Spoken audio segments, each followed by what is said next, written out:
Hexagone MMA, Eh ouais. 6ème édition. Wow. Un dimanche soir, comme on les aime. Hey, bagarreur, salut, débrief MMA, Hexagone MMA. 6, le 6. Déjà, on est déjà au 6. Bon alors, quelle carte de fou là, hein. Ouais. On a eu des beaux combats, hein. Belles oppositions, franchement. Beaucoup de Français, de Françaises. Ouais. Et ça fait plaisir. On continue par le main event. Exactement. Qui opposait Laetitia Blo pour Ernesta.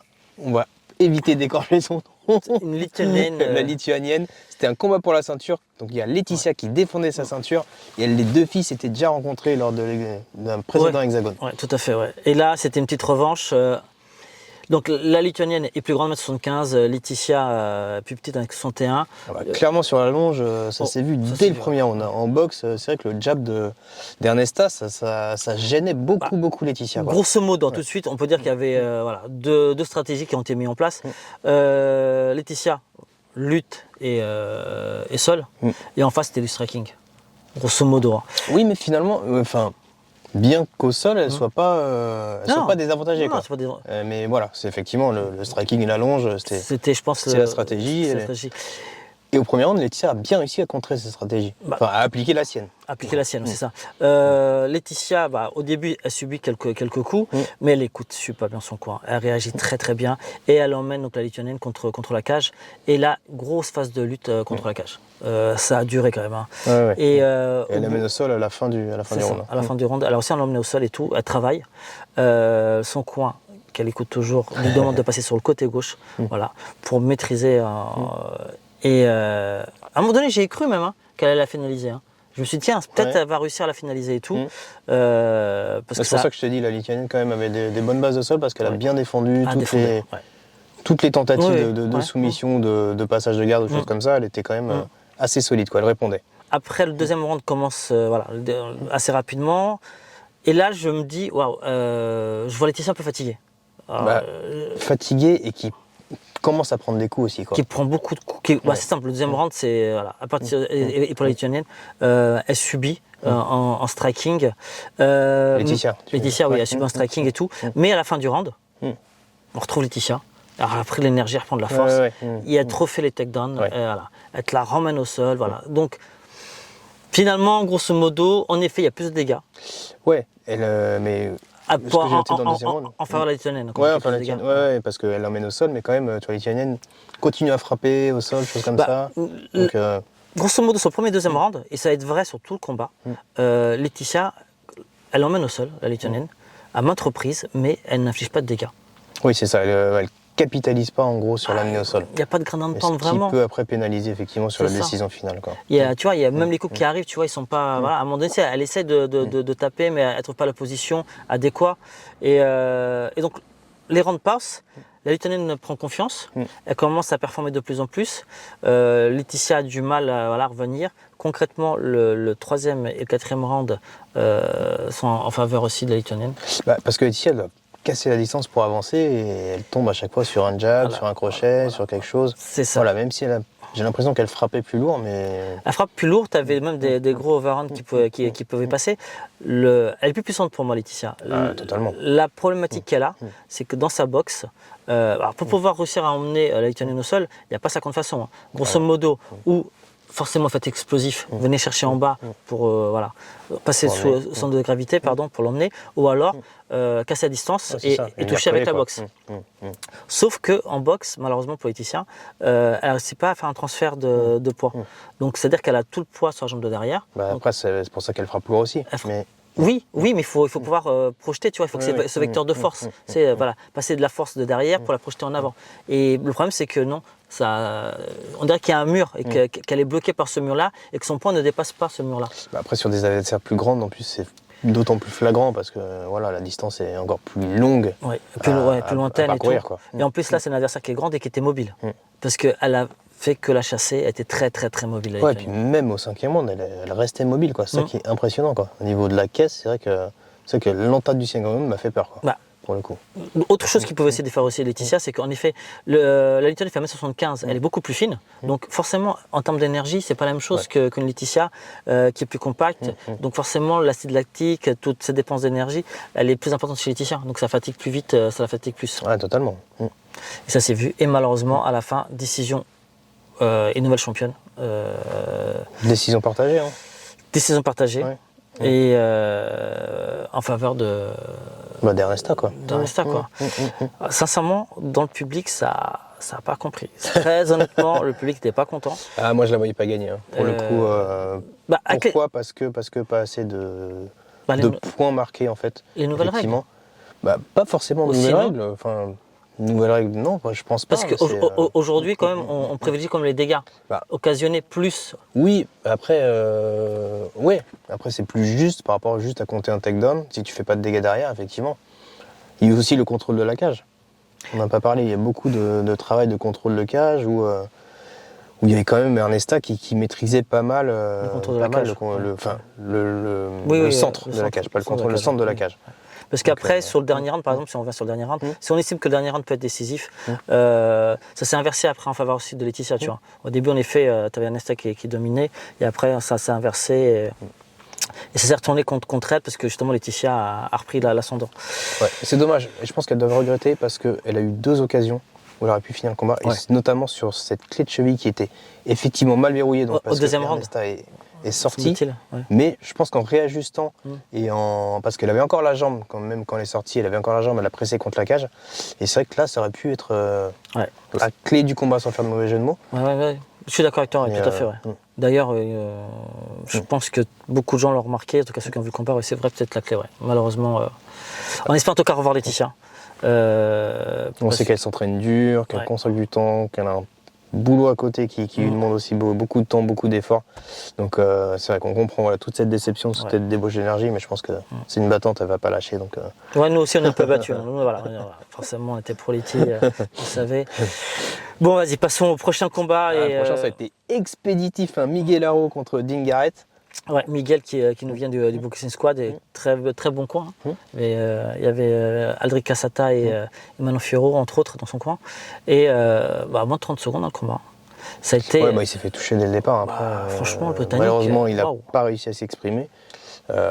Grosse droite, gros crochet qui le sonne, et après l'arbitre arrête parce que je pense qu'il se défend pas assez. Il l'emmène au sol. Il tombe à cause de ce coup. Il tombe, il poursuit au sol derrière. Et l'arbitre se jette. L'arbitre arrête le combat. Sincèrement, le public a crié. Il était contre. Le public ne comprenait pas qu'on puisse arrêter le combat. Il était fou, le public. Miguel aussi était un peu fou. Ne comprenait pas non plus la décision. À tel point que le public n'a tellement pas compris qu'il demandait le ralenti. Il voulait voir les images. Il voulait voir. Et franchement, ça a duré. Ça n'a pas duré, ça a duré vraiment. Ils l'ont répété, ils l'ont redemandé après aussi pendant la soirée. C'était assez incroyable. Et bien sûr, ils n'ont pas diffusé les images. Soyons clairs, ils n'ont pas diffusé les images. Ce qui a énervé un peu plus le public encore.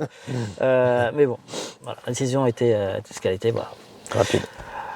Venons à un combat aussi qui nous a hypé énormément, qui est sur la carte entre guillemets un franco contre un brésilien, mais pour nous qui est franco-français. Ouais, c'était un franco-français. C'était deux teams qu'on aime bien en plus, le Romain de Bienne de la team Voirin et Victor Vercher de Lima de la team Phoenix de Damien Losco, qu'on salue d'ailleurs et qui devait être sur cette carte et qui n'a pas pu combattre malheureusement par blessure de son adversaire. Ce combat, c'est on a vu les deux qui avaient envie. Romain, il est arrivé en forme dans la cage, il avait envie de combattre. Et les deux, ça a fait plaisir à voir. Ça a démarré sur les chapeaux de roue. Tout de suite. C'est pas Romain. Romain, contrairement au combat précédent où il a gagné la ceinture à Atomic, organisation belge, là, il l'a placé beaucoup plus. Parce que justement, on a eu l'occasion de discuter avec Daniel Voirin, son coach, à la fin du combat. Il nous disait justement, il fallait qu'il se déplace. Il fallait qu'il soit beaucoup plus mobile parce que justement la cage est petite et il ne faut pas qu'il se fasse choper. Il fallait qu'il se déplace. Après, vraiment, c'est un gros gabarit quand même.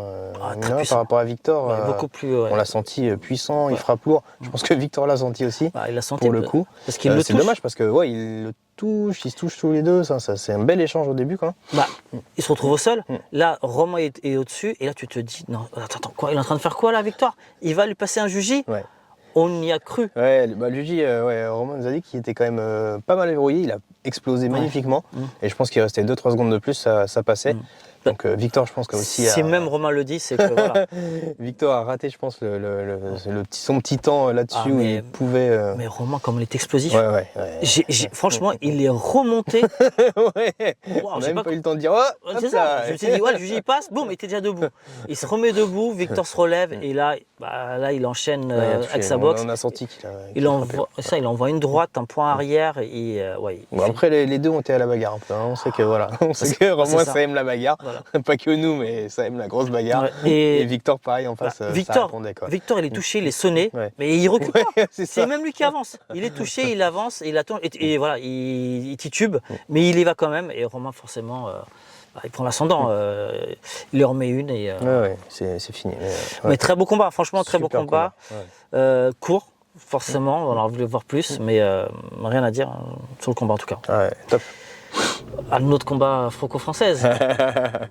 Deux grosses teams, deux grosses combattantes surtout. Exactement, Eva contre Stéphanie, combat qu'on attendait aussi beaucoup. On attendait de la stratégie des deux côtés et en fait on en a vu parce que on sait que dans le coin d'Eva, effectivement, il y a un certain monsieur Johnny Frachet qui est un monstre, franchement. Un stratège hors pair.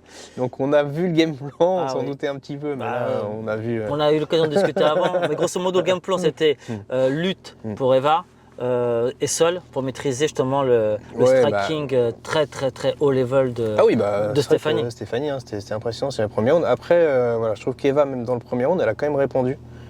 Stéphanie touchait un peu plus. Et je me dis, ça va être dur, mais Eva, elle est restée solide sur ses appuis. C'est vrai que Stéphanie, c'est pas au premier round où elle a tout donné en striking. Elle est montée en puissance sur son striking. Et Eva, elle a surtout fait quelque chose de super bien au premier round, c'est qu'elle a réussi à maîtriser son adversaire contre la cage. Grosse phase de lutte. Ouais, grosse phase de lutte. Là, on a vu toute l'expérience en lutte, en judo, effectivement. Et après, le travail qu'il y a eu, je pense, avec Johnny sur le contrôle contre la cage. Où elle l'a fatigué en fait. Elle l'a gardé fatiguée. Mais ni l'une ni l'autre réussit quand même à crocheter pour faire tomber l'autre. C'est-à-dire, elles sont vraiment restées debout pendant toute cette phase-là. Et là où a dominé quand même Eva, c'est avec tous ses coups de genoux dans les cuisses, dans les jambes, les écrasements de pieds, etc. C'était franchement du grand art. Quelques coups de coude qui ont réussi à passer aussi, très agressif sur les coups de coude. Enfin, le premier round a démarré sur le chapeau. Le deuxième round, ça a démarré pareil. La même chose. La guerre. Il y a eu vraiment un beau combat de MMA parce qu'il y a eu du striking, effectivement, de la lutte, du sol ensuite. Ensuite, et même lorsque Eva a réussi à emmener Stéphanie Page au sol, elle s'est relevée. Elle a pu se relever à plusieurs reprises et elle a répondu et elle a recogné. Ouais, c'est ça. Et d'ailleurs, le public était partagé. Tu avais une grande partie du public qui était certes pour Eva Dour, tu avais une autre partie qui était comme pour Stéphanie aussi. Il y avait vraiment, c'était vachement. Ça s'envoyait aussi, tu vois, dans le public. Et après, le troisième round arrive, et là, tu vois Stéphanie qui domine au départ, qui envoie des gros coups, qui fait mal. Intelligemment, arrive à bien tourner. Qui laisse passer l'orage. Ouais, voilà. Laisse passer l'orage, bien contrôler la distance. Encore une fois, c'est pas parce qu'on a reçu, mais on voit tout le travail de déplacement dans la cage de Johnny qui a payé sur ce combat. Parce qu'effectivement, elle aurait été à la guerre. Je pense qu'elle aurait perdu le combat sur le striking à la fin. Et elle a su vraiment tourner, maîtriser. Elle a temporisé. Et amener au sol quand il fallait. Et franchement, c'était... non, mais c'était le bon game plan. Elle l'a appliqué. Celle qui avait le meilleur game plan et qui a réussi à l'appliquer a remporté ce combat, clairement. Et effectivement, quand tu parles de game plan, on note aussi qu'elle coûte très bien son coin. Les conseils du coin, parce qu'effectivement, il faut les entendre, il y a la salle, il y a le public et tout. Tout à fait raison. Quand tu es dans le combat, c'est pas évident, mais on a vu que les conseils étaient très bien appliqués et très bien écoutés. C'est vrai que les coins écoutent très bien. Là, ils sont très bien écoutés, pardon. C'est vrai qu'on l'a remarqué à plusieurs reprises. Un autre combat que celui qui vient d'après, celui de Mathieu contre le Polonais Lewandowski. Pareil, on voit qu'il écoute excessivement bien le coin. Mathieu, Daniel Voirin qui est son coach, était dans le coin de Mathieu. Et il y avait aussi Benoît Sani. Et on va revenir vite fait au début parce que sinon on allait spoiler la fin déjà. Donc les deux garçons arrivent. Mathieu est plus grand, le Polonais est plus petit, plus large. Il est ultra musclé. Franchement, voilà. Et je pense que quand Mathieu l'a découvert à la pesée, il s'est dit je pense qu'il y a des kilos. De toute façon, lui, il prend toujours des Golgoth. Des monstres.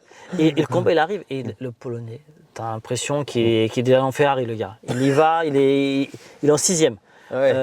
Surtout qu'il essaie de contrer, il touche Mathieu et ça bouge pas en face, quoi. Non, ça bouge pas en face. Tu face. sens que le coup est musclé, tu sens que... Et il avance. Et que ça avance, quoi. Et ça avance. Et il envoie. Et il envoie du lourd, quoi. Et tu te dis, waouh, où est-ce que ça va aller et vu que la cage est petite... les grands gabarits comme ça, avec une petite cage... il fait 2 pas, il est déjà contre la cage. Et il est dominé par rapport à ça. Mais à un moment donné, Mathieu, il réplique. Puis il arrive à bien se déplacer, répliquer, temporiser. Bon, ça a été quand même un peu la bagarre en fin du premier round. Normal. Ce que n'aime pas Daniel, mais ce qu'adore Mathieu. C'est ça. Et Mathieu réussit à aller au sol, à l'emmener au sol. Et là, je pense que là, ils ont compris. Ils ont compris qu'il avait l'ascendant au sol. Qu'il pouvait être dangereux. Il a mangé des coups de coude derrière. Complètement. Le deuxième round commence. Et après le deuxième round commence, Mathieu, il ne cherche même pas à comprendre. Takedown, il l'emmène au sol. Et là, t'entends le coin. Au bout de 15-20 secondes, peut-être un peu plus, alors qu'il est dessus, et on entend crucifie. Presque crucifie.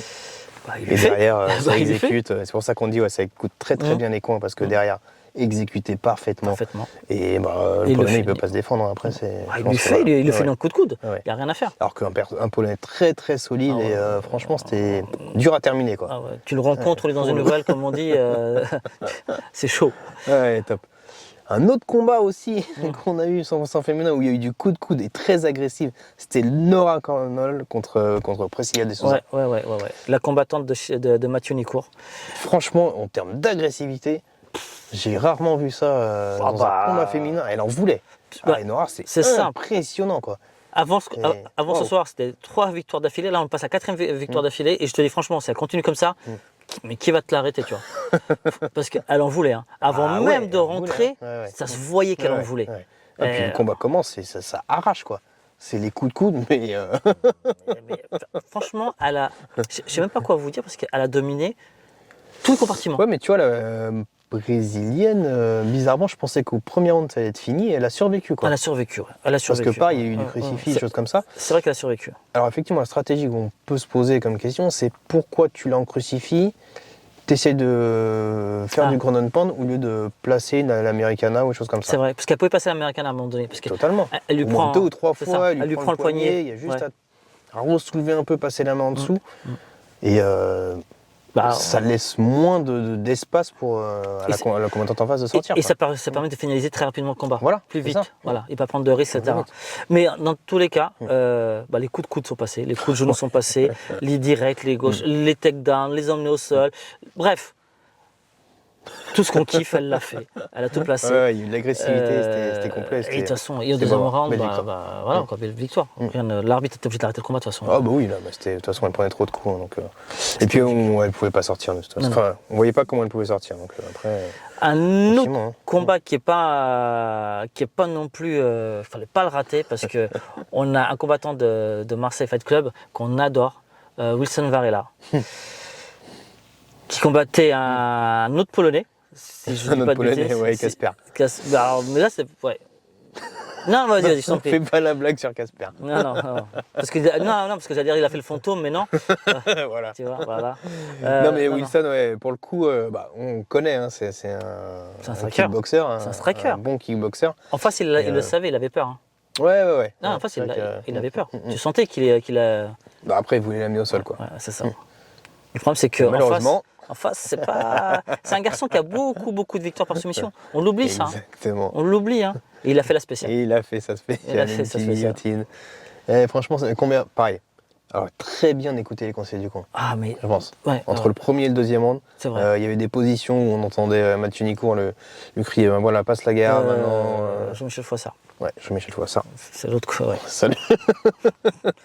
Qu'on salue. Et effectivement, pareil, le combattant, Wilson, a très bien écouté le coin, combattu intelligemment. Il n'a pas été à la guerre quand. Il y avait aussi Vincent aussi dans son coin. Et Vincent Delgara aussi, effectivement, qu'on salue. Et très bon coin. Et c'est ça qui fait la différence. C'est les coins. Le coin est top. Après, le coin est top. Le combattant.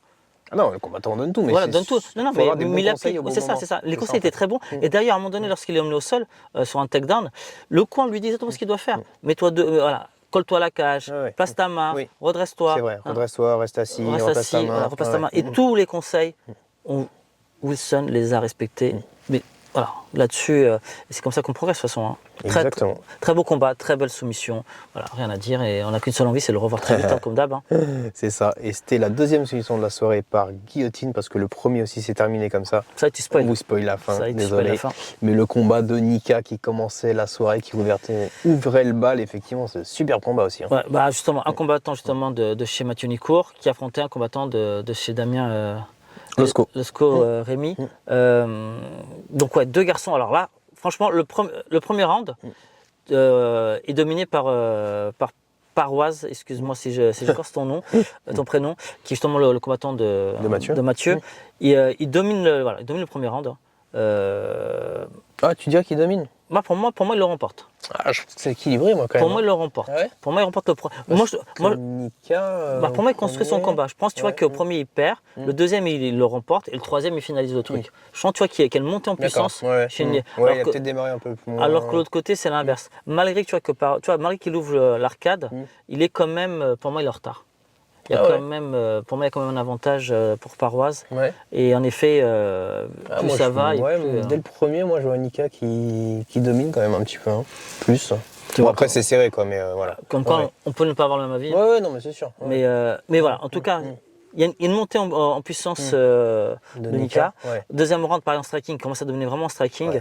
Ouais. Et sur le dernier round, il le touche. Il le touche vraiment sévèrement. Ouais. Il fait mal. C'est vrai, t'as raison, il a construit son combat. Parce qu'en deuxième, c'est vrai qu'il commence à être plus à l'aise, on le sent. Et encore une fois, les coins les deux coins parlent très bien d'ailleurs. Ouais. Mathieu donne des super conseils, voilà. Et du coup, et dans le coin de Damien, c'est pareil. Il y a vraiment les, voilà. Ouais. Bah, on sent la patte de Xavier, le frère de Damien, qui est très très bon au sol et très très stratège. Et on l'a vu sur les placements, quoi. C'était vraiment impressionnant. Et effectivement, en face. Paroise, il a eu du mal sur le troisième, quoi. Ouais. Après, c'était un beau combat, hein, franchement. Une belle débattion. À partir du moment où on a de la guillotine, on a du chaos, etc. D'ailleurs, bravo à Hexagone MMA pour avoir fait ces bons, voilà. C'est trouver les bons combattants, trouver les bons adversaires. Effectivement, les combats étaient équilibrés. Ouais. Après, il y a un petit bémol sur la soirée, effectivement, on n'a pas compris sur le temps. Quand ils arrêtaient les combats en plein milieu des rounds, c'est vrai. Le temps continue à défiler, effectivement. Sur l'écran géant. Ouais, sur l'écran. Sur l'écran géant. Effectivement, pas au niveau de la table des arbitres. Oui. Voilà, après, ils avaient le bon temps arrêté et tout, mais c'est vrai qu'il y a eu ça portait à confusion parfois, parce que le temps arrivait à zéro, mais ils continuaient encore le combat. On croyait que c'était fini, qu'ils n'avaient pas vu. Mais en fait, c'est parce que le temps ne s'arrêtait pas quand il y avait des coupures. Exactement. Et puis qu'il y avait du mal un peu à comprendre ces choses-là. Donc, c'est ça. Non, mais Hexagone. Orga aussi, qui compte dans le MMA français. Grosse Orga. En fait, tout le monde n'a pas le Zénith, hein, donc voilà. C'est vrai. Il a le Zénith. Ouais. Ils sont à Poitiers pour le prochain, et après ils sont à Béziers. Donc ça va en province. Donc si vous voulez prendre vos places, n'hésitez pas. Suivez-les. Ça sera plus. Mais voilà, en tout cas, grosse Orga. Merci aussi aux travailleurs de l'ombre, aux attachés de presse, Maël, Léa et Géraldine. Merci beaucoup. Merci les filles, parce que c'était un boulot de caler toutes les interviews, etc. Merci à Jérôme. Ouais. Non, je vous dis ça parce qu'il est l'heure d'aller dormir. Viens, on y va, s'il te plaît. Allez, on y va. Allez, à bientôt pour d'autres débriefs et à bientôt sur la bagarre. Ciao.